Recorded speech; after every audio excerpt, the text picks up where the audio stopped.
सांसद देवकीनंदन ठाकुर को धमकी मिली है। मंदिर के फोन पर ऑडियो मैसेज भेजा गया। 1 महीने के अंदर उड़ाने की धमकी दी गई है। शिकायत पर मथुरा पुलिस जांच में जुटी है। इस वक्त की ये बड़ी खबर आ रही है। कथावाचक देवकीनंदन ठाकुर को मंदिर के फोन पर ऑडियो मैसेज के जरिए धमकी दी गई है।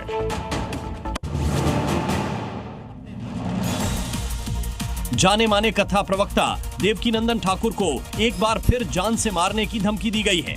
मंदिर के दफ्तर में धमकी भरा ऑडियो संदेश आया, जिसमें ज्यादा होशियारी न करने की चेतावनी दी गई। धमकी से उनके अनुयायियों में चिंता है। पुलिस में शिकायत दर्ज कराई गई है। इससे पहले भी उन्हें पाकिस्तान से धमकी भरी कॉल आ चुके हैं। फिलहाल देवकीनंदन ठाकुर की वृंदावन के वंशीवट पर कथा चल रही है। एक तहरीर प्राप्त हुई है जिसमें कि इन्हें बताया गया कि उनको एक वॉइस मैसेज आया है जिसमें धमकी दी गई है। उस वॉइस मैसेज को हम लोग एग्जामिन कर रहे हैं। बड़ी खबर आ रही है। धर्मांतरण के खिलाफ बीजेपी का बड़ा मिशन। झारखंड में जन जागरण यात्रा की तैयारी है। देखिए, कई चरणों में भारतीय जनता पार्टी की पद यात्रा होगी। 3 साल तक पूरे राज्य में ये पद यात्रा चलेगी।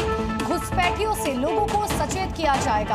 आदिवासियों की घटती जनसंख्या पर भी नजर है। दरअसल बीजेपी लगातार ये आरोप लगाती रही है कि झारखंड में बड़े पैमाने पर धर्मांतरण हो रहा है। न सिर्फ ईसाई मिशनरी का, बल्कि जो बांग्लादेशी घुसपैठी हैं वो भी आदिवासी युवतियों के साथ शादी करके उनका धर्मांतरण करा रहे हैं।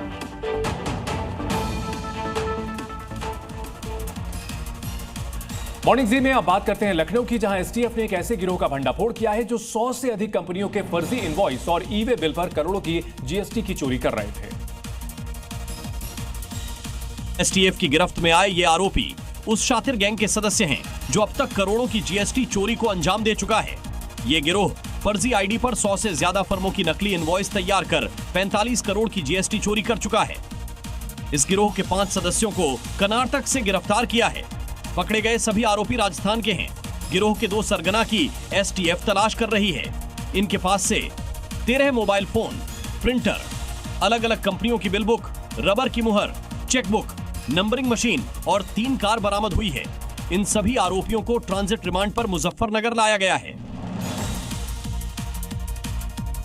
और बड़ी खबर आपको मऊ से बता दें, जहां पर सपा के विधायक को राहत नहीं मिली है। सुधाकर सिंह को भगोड़ा घोषित किया गया। एमपी एमएलए कोर्ट ने सुधाकर सिंह को भगोड़ा घोषित किया है। बिजली घर में तोड़फोड़ का मामला है। साल 1986 में बिजली घर में तोड़फोड़ की गई थी और इस केस के बावजूद विधायक पेश नहीं हुए थे और अब उनकी मुश्किलें बढ़ती हुई और घोसी के एसपी विधायक सुधाकर सिंह को एमपी एमएलए कोर्ट ने भगोड़ा घोषित किया है।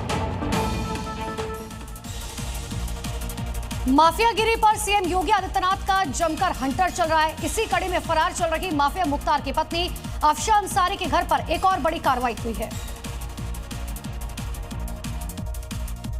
योगी फोर्स की टॉप वांटेड लिस्ट में शामिल मुख्तार अंसारी की पत्नी अफशा अंसारी को गाजीपुर पुलिस सरगर्मी से तलाश कर रही है। फरारी काट रही अफशा पर पुलिस ने बड़ी कार्रवाई की है।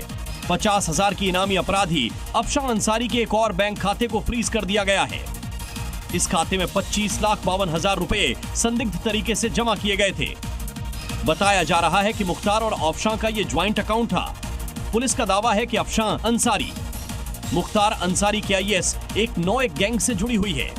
अफशा के ऊपर गैंगस्टर एक्ट समेत कुल 9 गंभीर धाराओं में मामले दर्ज हैं और वो पिछले कई महीनों से फरार चल रही है।